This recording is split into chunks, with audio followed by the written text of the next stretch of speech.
whoever rigged this character did a decent job. Here you guys see look at all those guys actually just flying down. There goes the elephant, and oh my god, the bridge just collapsed. That is just crazy. Oh wow, look how it just decomposes into a skeleton. That was amazing how quickly these archers ended up taking out the elephant. Here you guys see a bunch of trolls running around, some heroes, and then of course the enemy is charging me for some reason, but I'm very, very ready for that.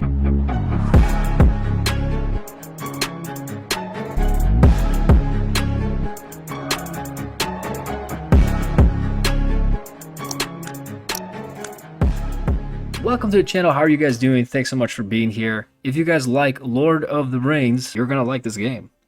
Now, this game is older, but it is legendary. What are you guys gonna get today? You're gonna get to see a siege. All right, it's gonna be 2v1. All right, it's me and my buddy going against a brutal AI. I know it's not a person, but it was still challenging, and it's actually a great way to get better. Is just to go against a bunch of brutal AIs. You'll see lots of challenges out there, 8v1, all that kind of stuff.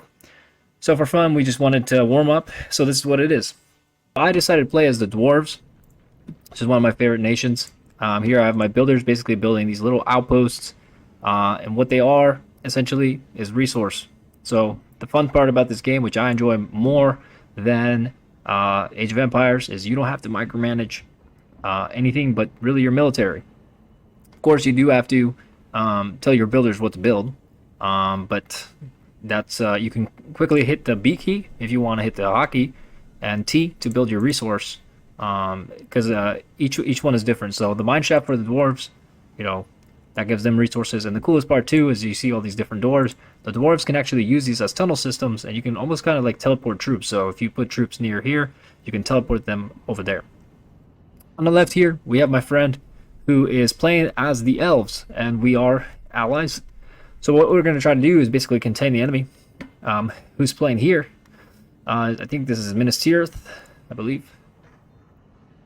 I'm fairly certain it is. There's Gollum. Wow, that's pretty cool.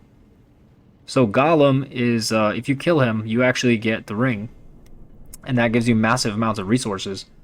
You know, I was expecting them to go on this bridge, but I completely forgot, because it's been some time since I've played this game, that they could just go right across the water. So I was a little bit surprised when they just showed up in my backyard. But we have some pikemen, or the phalanx, to basically answer to the challenge. And so we're basically going to be, you know, taking care of that problem. And of course, we have our castle also throwing axes at them, so they'll be destroyed pretty quickly. As you guys can see, I'm already building a battle tower, which, by the way, the dwarves are pretty awesome. They have some really sick, their towers are amazing. A lot of people say they're a little bit OP, but they're pretty good. This is actually really cheeky. You see the enemy is building something in their, I guess this is a resource, but they're building it really in their territory, and you guys see they have another one, and somehow my ally did not notice that, but you guys see he's destroying one here. Kind of a weird tactic and very, very strange. Here you guys see the enemy's already using upgrades on us. But you just have a orc archers, pretty weak units going against the phalanx, which are really, really good against especially archers. I mean, any infantry unit is going to be good against archers, but especially spearmen. Spearmen have range, and they're just really, really good at killing archers specifically. Wow, Gollum was just kind of taunting us this whole game. I'm surprised nobody took him out. Here you guys have the elven archers, who were taking out that, but now they're focusing on the orc archers, who are just running around wildly. Not sure why. Yeah, the interactions between the units aren't amazing. We don't really have a mod for fixing that. Like, we're not using it today, but there are mods for that. Of course, I'm being stormed with some. These are nicer. Of course, the Easterlings are a much better unit, so I'm going to have a harder time with them. And there's actually two units right here. With archers, this is not a bad strategy, but I need to get my my guardians involved, otherwise my phalanx is just going to get slaughtered. Here you guys see me actually healing up some of my guardians, because you can actually, if you can keep your units alive, you'll actually upgrade them. And by doing that, you can actually start getting different upgrades and stuff on your units. This is one of the things that I really, really love about this game, is the fact that you have these different icons here which give you different benefits. So, for example, you can get the Dwarven Mithril, which obviously gives them more armor. You can get the Forge Blades, which are basically flaming axes, and of course Siege Hammers, which are a special type of hammer, which is stronger than regular one, dealing more damage. So right now you guys see he's using the Eye of Sauron to basically spy on me and see how his conflict is going. Although this is kind of stupid because he can see it if his units are around, so it would be better for him to spy on to see what we're building in response. So you guys see my ally here has already 4 units of Elven Archers, which are very, very strong. And you guys see they wiped out that unit no problem. But they seem to be not really catching that the builder. I guess he sees it now. But the builders kept sneaking through there. Here you guys see me popping up more towers because I was being spammed a lot. You guys can kind of see they're just kind of sending waves at us. And this is not a bad tactic. But where it goes bad is if we really kill too many of his units that he's sending at us, he doesn't have enough time to recuperate from that. And if he doesn't have a really good resource income, then he's not going to be able to do anything. Here I'm pulling back my phalanxes because I just feel like we're outmatched. And it's better to have our axes to start throwing at the enemy and start killing some of their units. And that's exactly what we're doing. So we're a little bit more balanced now. I'm sending them in.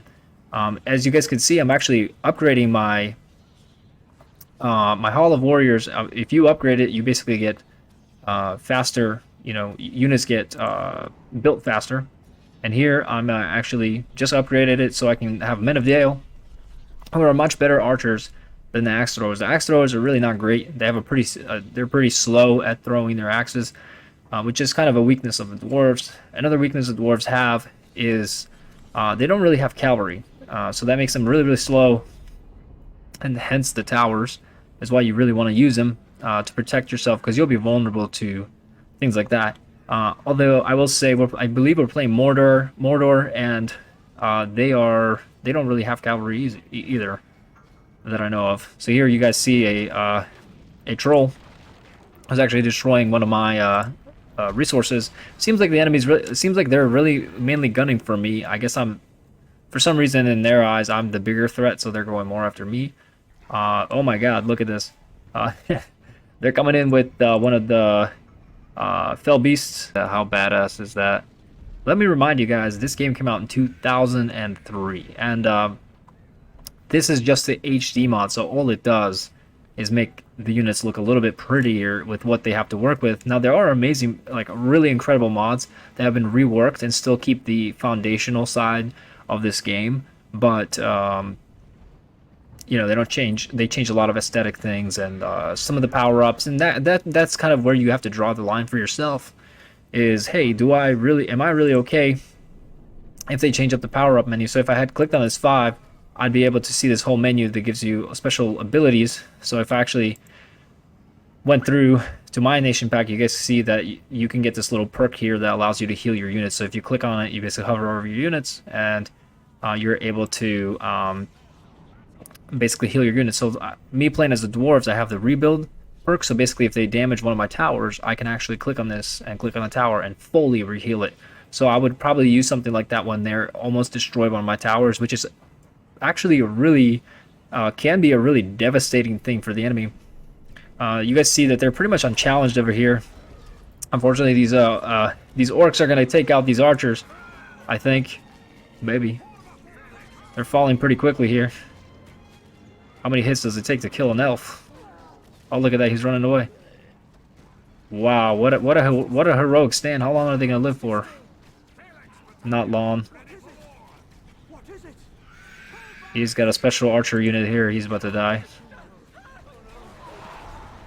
You guys can hear the screeching, but the elves actually just took out one of the fell beasts. Here we are, still having an engagement here, and of course the enemy used a upgrade to basically pop up a tower out of nowhere.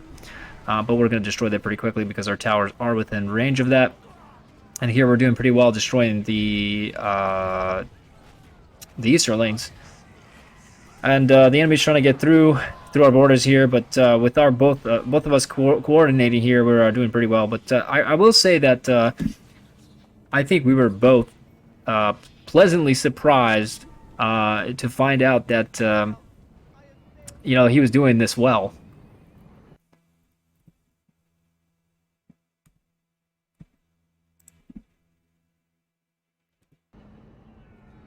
And this is kind of stupid.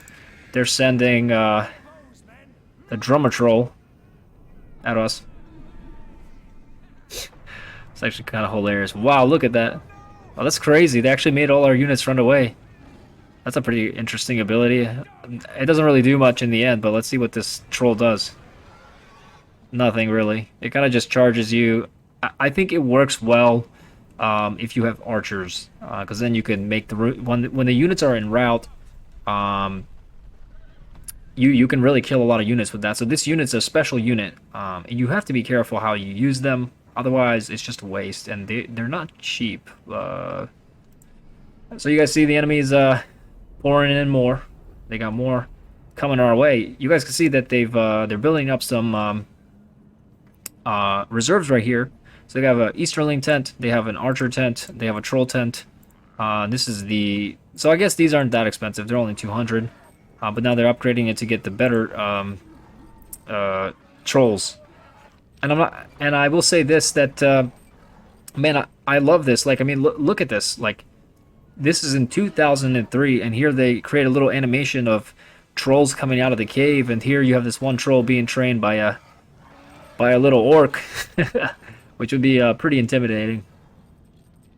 And here you have this one guy who's just like stirring stuff, and that's how they pull out the new coming orcs, which is, if you guys have ever watched the Lord of the Ring movies, you get to see that in there. Here you guys have some catapults with some orcs there standing there, kind of getting ready for the siege.